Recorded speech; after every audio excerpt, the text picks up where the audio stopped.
What is going on, guys? Meteorologist Jonathan Kegges back with you.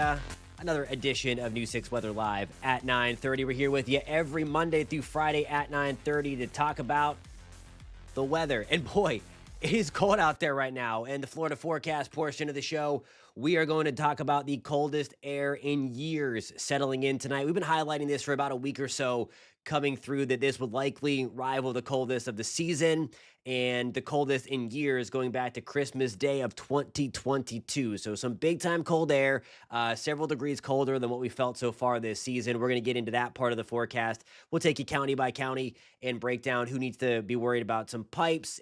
Interior pipes, you're good. I don't think you need to leave your cabinets open or anything like that. It's the exterior stuff. And by now it's getting a little too late. If you haven't kind of just wrapped your pipes, and most places already have their exterior pipes taken care of, just wrapped with a pool noodle or some of that stuff you can get at the hardware store. We'll get into that through the course. And then you see it there. We touched on this last night, the potential for some Florida flakes, possible in the Panhandle. Not in Central Florida, but it's certainly fun to look at and fun to forecast. It's always a forecast challenge when you're talking about snow. But in back-to-back years, that's going to be a possibility in the Sunshine State. But tonight, it is all about the cold.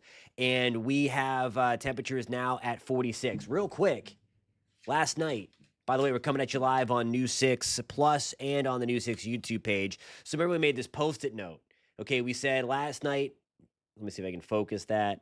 It's probably focused on my face because we have the camera. 47 degrees at 9 o'clock at night would be the temperature at the Orlando International Airport. We always like to play some forecasting games on the show. It is 46, so missed it by a degree. It's pretty close, but no cigar. Horseshoes and hand grenades, as they say. That's where it only counts to being close. But anyway, it's cold no matter how you slice it. Jacksonville already at 38. Tallahassee, we're at 38. Low to mid 50s in Fort Myers and West Palm Beach. This is iguana falling from tree weather in southwest and southern Florida. We, of course, don't have iguanas here, but if we did, hopefully we never do, they'd be falling from the trees. These are the temperatures that we're going to be waking up to tomorrow morning. Legitimately a hard freeze across the I-75 corridor. 34 in Orlando, northwest of I-4, we're talking 20s. Tallahassee going to slip down into the upper 20s. Jacksonville around 30. Pensacola is staying on the relatively warmer side. But even Fort Myers getting into the upper 30s here. So we are talking about the chill. I'm trying to bring over Kimberly's comment. I love this because there is a great explanation to it. She says, Jonathan, weird. At 11 p.m. last night, I began to see the temps rise as it began to rain a little bit. So your eyes did not deceive you. The temperature likely did come up a little bit. What was happening is a lot of times, well, almost every night when the skies are clear, at least we had a little bit of clearing, the warmth kind of escapes off the surface and then rises. We call it a temperature inversion.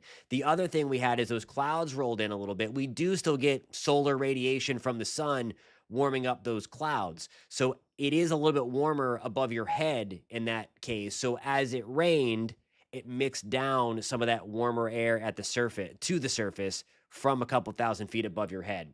So that's what was going on. So that's why it warmed up a little bit. Sometimes that happens, especially when we're chilling down at the surface, the warm air rises. And that's where we got that little bit of kind of a warm up earlier in the day. And again, the clouds also hold that radiation. They radiate it down. That's one of the other reasons why we stay warmer at night when we have clouds versus the clear skies like we do tonight.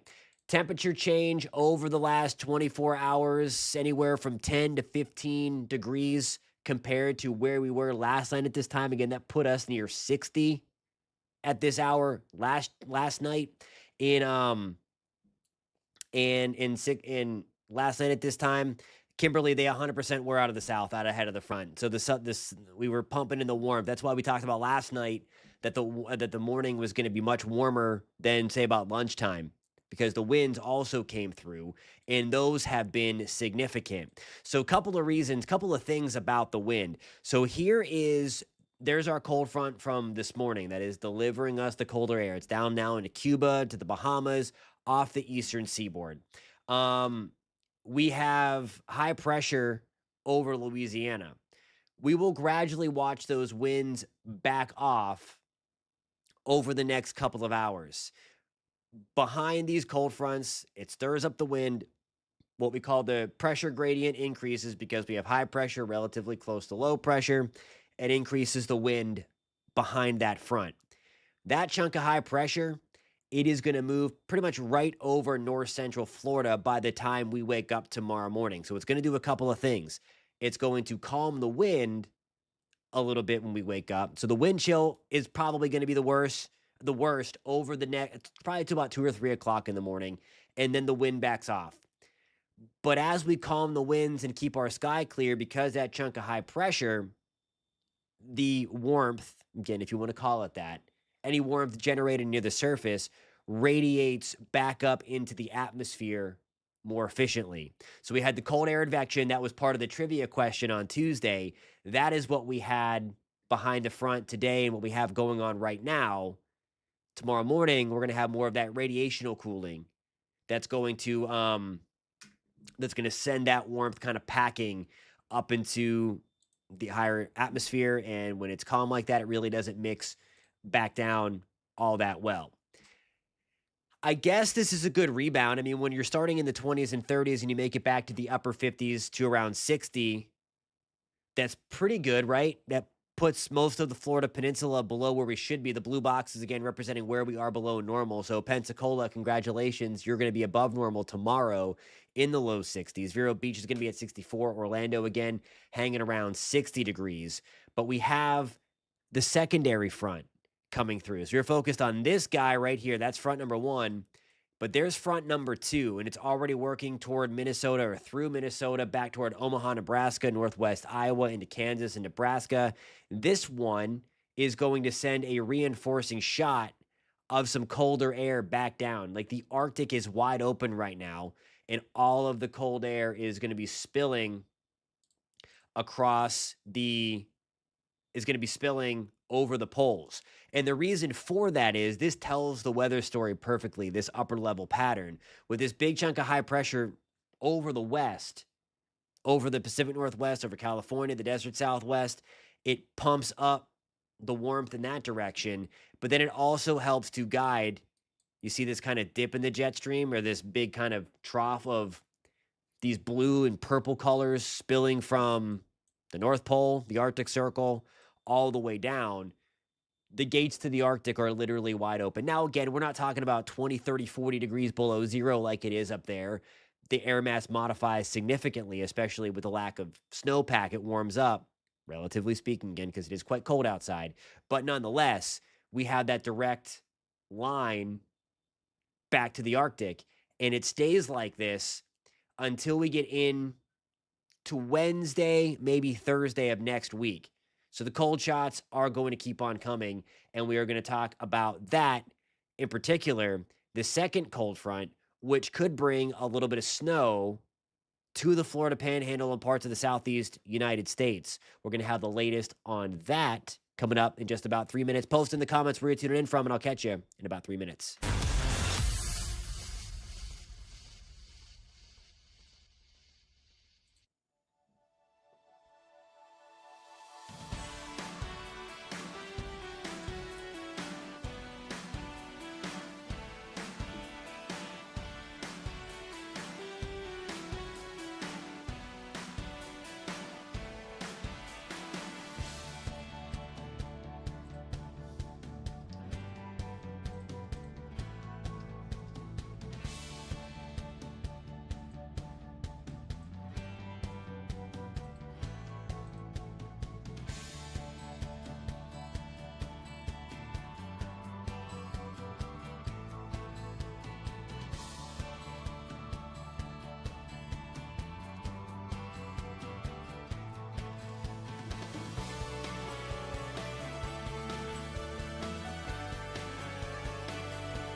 What's going on, guys? Meteorologist Jonathan Kegges back with you. New 6 Weather Live at 9:30. We are here every Monday through Friday at 9:30 to talk about the weather, Central Florida based, talking about the entire state of Florida. So if you're watching from the Panhandle or South Florida, we got you guys included as well. Before we get into some of the Panhandle snow potential, just want to show you the current temperatures. Melissa, it is not in the mid-50s right now in New Smyrna. It is at 45, and it is going to be super, super cold overnight. It's going to be back to the lower 30s in New Smyrna Beach when you wake up tomorrow morning. Sanford, we're in the lower 40s already, 42 in the Villages. We're at 41 degrees in Ocala. Just wanted to touch on a couple of the more impactful counties. The cold is going to impact everybody. It's certainly going to be an inconvenience tomorrow when you wake up. You're going to have to bundle up. Again, you can shed the jacket in the afternoon, sunny and hanging around 60.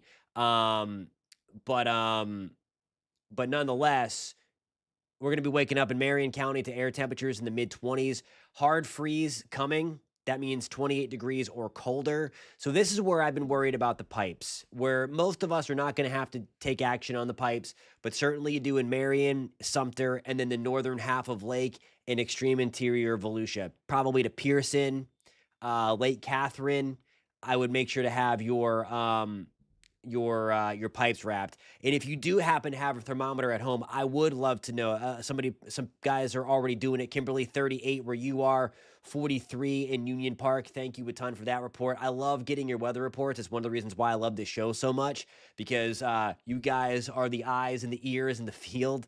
And you can tell me what the ground truth is to some of the forecasting and some of the nowcasting that we are doing. So if you do have a thermometer, let me know what you are feeling out there. Let me know what the temperature is. And we will go from there and share some of your reports on the chat. So here's the deal with the Florida snow. It's possible the modeling has backed off a little bit. This is our in-house model. The European still shows a little bit of stuff, a little bit of snow in the Panhandle in South Georgia. This is our in-house model. It does pretty well, but there's still the potential for some snow. And for that, I do want to show you. Let me pull over my other handy dandy weather computer. Hold on. It's around here somewhere. Let me just pull up the map. We talk about ensembles a lot when we're talking about hurricane season, to look at potential tracks, potential development, all of that stuff. What's going on here is the same kind of deal. In the European, there is 51 members. The colors on the map represent the different percentages that are on board with some snow. In this case, I have the parameter set to greater or equal to 1 inch. So you see, I mean, from a Florida perspective, when 20 to 30% of the 51 ensembles are suggesting an inch of snow, it's kind of crazy. And you see that stripe there. That's the European ensemble. The GFS bounces around a lot. That's the GFS ensemble probability. It kind of keeps all of the probabilities for an inch. But then again, that is for an inch. So the opportunity is going to be there a little bit higher for some flakes to fly across the northern tier of Florida. Just the northern tier. We're not going to see any flakes in central Florida. GFS accumulation, pretty much, sorry, hit the wrong, or went over that thing that brings up all that stuff on the computer. GFS wants to keep the accumulation into Georgia, whereas the Canadian doesn't have anything. The Canadian model, there's a model for everything. But the chance is going to be there, and that's going to be something, quote unquote, fun to watch, how meteorologically this comes together. It's not the slam dunk, and it's not the historic snow that we saw last year. Not even close. Can we get some snow, maybe accumulate? Yeah, but it is going to be pretty warm on Saturday, and that's going to be the other thing too. So you have to scour out some of that warmth going forward. Let's see here. I had a question about the 540 line. And if you are unaware of what the 540 line is, that's kind of, it's not gospel, because you have to look at, okay, where the 0 degree Celsius line is or 32 degree Fahrenheit line is at 850. That's what you're really looking for. But with the 540 decameter thickness line, that's kind of your general rain snow line. So that is this blue line. Let me get out my telestrator. I did a little bit of drawing earlier. As you can clearly see, it looks like a 5-year-old did it. But this is the 540 line. So that's basically your rain snow line. So that is into the North Gulf. So crazy stuff. I mean, it's not every day, unless it's back-to-back years, that the 540 line is even flirting with Florida. And it certainly is, again, tomorrow into the Panhandle, or I should say on Sunday. That's going to be at like 10 o'clock in the morning on Sunday at that timestamp there. So it's going to be wild for sure. This will end. It's not going to last forever, but there's that other blast of colder air. That's going to be January 19th. Whoops, sorry. Forgot to switch over my computers, my sources. There it is again, the deep dark purple. That's about 20 degrees below normal. And again, our normals in Central Florida are about 71 and about 49. So that takes us into the upper 20s and lower 30s and into the upper 40s and lower in 50s for highs. So it's significant. But as we take this out further, there's Thursday. We are still below normal. This little bubble of warmth starts to build Texas, Louisiana, and then starts to eventually push in our direction.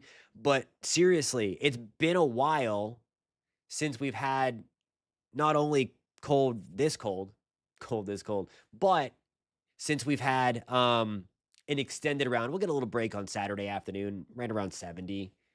But then we'll have that other push coming in, as I showed you with the second front. That's the one that could bring a few flakes to the Florida Panhandle.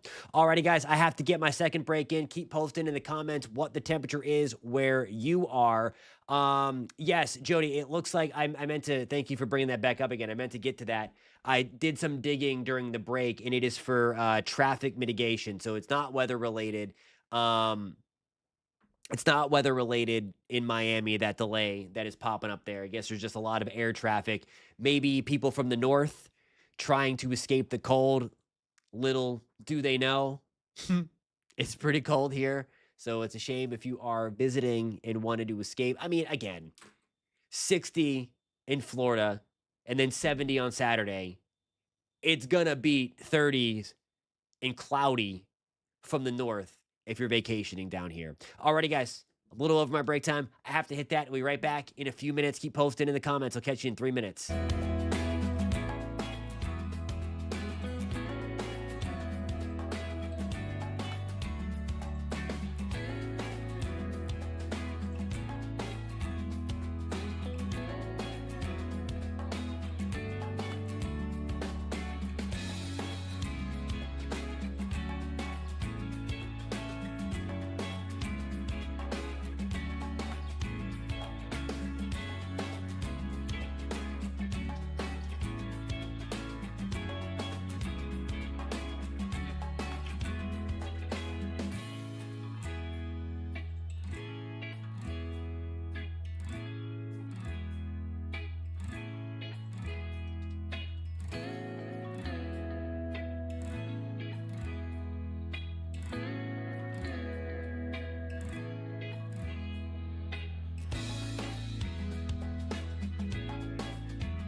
Alrighty, guys, welcome back. All right, so we have an inquiry for a freeze in DeSoto County, length and how cold else.